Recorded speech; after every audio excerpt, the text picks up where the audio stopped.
कवर्धा में हुई हिंसा की घटना को लेकर अल्पसंख्यक आयोग सख्त हो गया है। आयोग ने कलेक्टर से 9 बिंदुओं पर जानकारी मांगी है। आयोग ने दंगा भड़कने की मुख्य वजहों, संपत्ति के नुकसान और आरोपियों की पहचान के बारे में जानकारी मांगी है। साथ ही दंगे में पीड़ितों को दी गई मदद को लेकर भी सवाल किए हैं। आयोग ने पूछा है कि जब जिले में धारा 144 लागू थी तो दूसरे जिले के लोगों को कैसे प्रवेश मिला। साथ ही बवाल शांति समिति की बैठक को लेकर पूछा गया है। आयोग ने जिले के वर्तमान हालात के बारे में भी जानकारी मांगी है।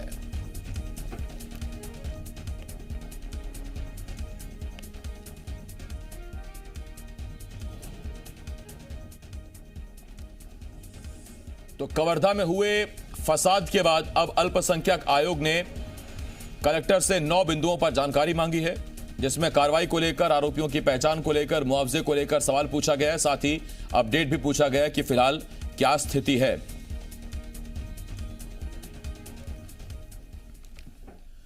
और कवर्धा में हुए बवाल के बाद फिलहाल शांति है। प्रशासन ने शहर में कर्फ्यू लगा दिया है। चप्पे चप्पे पर पुलिस तैनात है। इस बीच आज शहर में शांति मार्च निकाला जाएगा। तो वहीं बीजेपी इस मामले में राज्यपाल से मुलाकात करेगी। बीजेपी का प्रतिनिधिमंडल आज राज्यपाल अनुसुईया उइके से मुलाकात करेगा। इस दौरान बीजेपी नेता राज्यपाल से बवाल को लेकर शिकायत करेंगे। उधर कवर्धा कलेक्ट्रेट में कल हुई शांति सभा में सभी धर्मों के लोग शामिल हुए और अपनी बात रखी। बैठक में तय किया गया कि जिले में आज शांति मार्च निकाला जाएगा, जिसमें सभी धर्मों के लोग शिरकत करेंगे और लोगों से शांति बनाए रखने की अपील की जाएगी।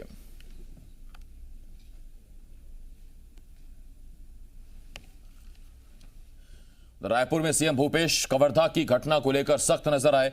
उन्होंने जानकारी देते हुए बताया कि कवर्धा मामले में बैठक की है, जो भी दोषी हो उस पर सख्त कार्रवाई होगी। सीएम ने बताया कि आईजी को निर्देश दिए हैं कि सच को लोगों तक पहुंचाएं, चाहे कोई कितना भी रसूख वाला हो, उस पर कार्रवाई होगी। हमारा प्रदेश शांति का टापू है। सीएम ने साफ किया कि दोषी कोई भी हो, उसे बख्शा नहीं जाएगा।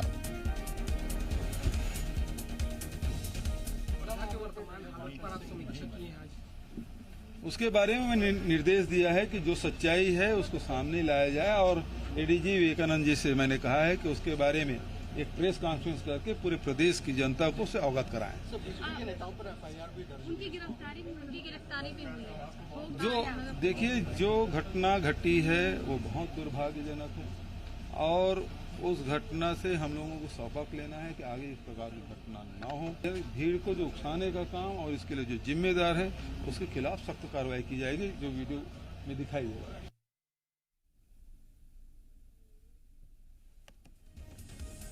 तो जो घटना के लिए जिम्मेदार हैं उन पर सख्त कार्रवाई की जाएगी। शांति मार्च निकाला जा रहा है, सभी लोगों से बात की जा रही है। मुख्यमंत्री भूपेश बघेल ने यह बात कही है। तो कवर्धा की घटना पर सीएम सख्त हैं और उन्होंने कवर्धा की घटना को लेकर एक बैठक भी की है। सतीश तंबोली, जी मीडिया संवाददाता कवर्धा से इस वक्त इस बड़ी खबर पर हमारे साथ जुड़ रहे हैं। सतीश, अभी क्या हालात हैं? दरअसल जो है 6 दिनों तक कवर्धा शहर पूरा भय वातावरण में जी रहा था और कसर लगा दी गई थी। चप्पे चप्पे पे पुलिस की तैनाती थी, लेकिन अब सर्वधर्म समाज के द्वारा सभी प्रमुख के द्वारा निर्णय लिया गया था कि अब जो है उनकी ओर से पहल की जानी है कि शहर में इसलिए जो है शांत मार्च का आयोजन किया गया। लोगों ने काफी बड़ी संख्या की जो पूरे शहर में मुहल्लों में प्रमुख मार्गों पर। सतीश, मैं लौट रहा हूँ आपके पास। आपकी आवाज ठीक से नहीं आ रही है मुझे, मैं लौटता हूँ आपके पास। तो अपडेट आपको बता देते हैं। एक तरफ बीजेपी राज्यपाल से शिकायत करने जा रही है। बीजेपी राज्यपाल के सामने जाके पक्ष रखेगी और बताएगी। इसके साथ ही सरकार की शिकायत की जाएगी। तो उधर दूसरी तरफ मुख्यमंत्री ने एक अहम बैठक की है और बैठक के बाद मुख्यमंत्री ने आईजी विवेकानंद सिन्हा से कहा है कि वो इस पूरे मामले पर सच जनता के सामने लेकर आए। जो घटना है, जो दोषी हैं उनको सामने लेकर आए। अल्पसंख्यक आयोग ने चिट्ठी लिखी है, कलेक्टर से अपडेट मांगे। 9 बिंदुओं पर अल्पसंख्यक आयोग ने जानकारी मांगी और पूछा है कि दोषियों की आरोपियों की पहचान कर ली गई है। पूछा गया है फिलहाल क्या अपडेट है। मुआवजे को लेकर भी कलेक्टर से सवाल पूछा गया है। सत्य प्रकाश, जी मीडिया संवाददाता, इस वक्त इस बड़ी खबर पर हमारे साथ लाइव जुड़ रहे हैं।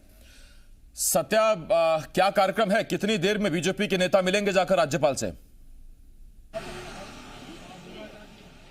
देखिए, 4 बजे का कार्यक्रम तय था। पूर्व सीएम डॉक्टर रमन सिंह की अगुवाई में बीजेपी का डेलीगेशन राजभवन पहुंचने वाला था, लेकिन अब से थोड़ी देर बाद वो डेलीगेशन पहुंच पाएगा। मतलब करीब आधे घंटे लेट हो चुका है बीजेपी का यह कार्यक्रम। हो सकता है इसकी कुछ अन्य वजह हों, लेकिन जिस तरह से इस पूरे मसले को अगर हम देखें आसिफ, और इस पूरे मसले को लेकर सियासत काफी तेज दिखाई दी।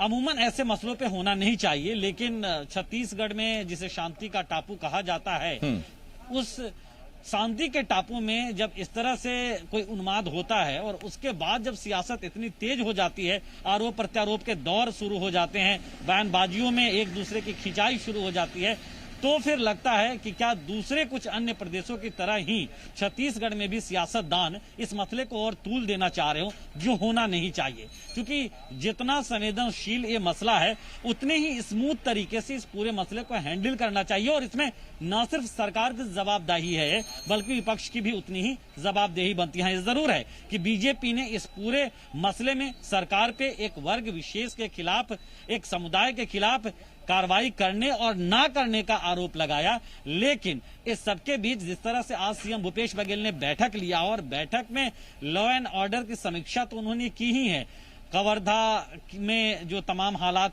उत्पन्न हुए उसे लेकर, साथ साथ उन्होंने ये भी कहा है कि आईजी को निर्देश भी दिया है कि मीडिया के सामने तमाम बातें रखे, जिससे लोगों के पता चल पाए कि सच क्या है। दूसरी तरफ मोहम्मद अकबर जो वहां के विधायक हैं, मंत्री भी है, वो ये कहते नजर आए कि किसी को भी जानबूझ के किसी पे एफआईआर दर्ज किया गया हो या उसे जेल दाखिल किया गया हो, ऐसा नहीं है। वीडियो के आधार पे ही पुलिस कार्रवाई कर रही है, लेकिन बीजेपी न्यायिक जांच की मांग पूरी घटना की कर रही है, और अब उसी न्यायिक जांच की मांग करने के लिए राजभवन दस्तक देने वाली है। जी, बहुत धन्यवाद आपका। सत्य अपडेट आपसे लेते रहेंगे। सत्य प्रकाश, जी मीडिया संवाददाता रायपुर से इस वक्त इस बड़ी खबर पर हमारे साथ जुड़े हुए थे।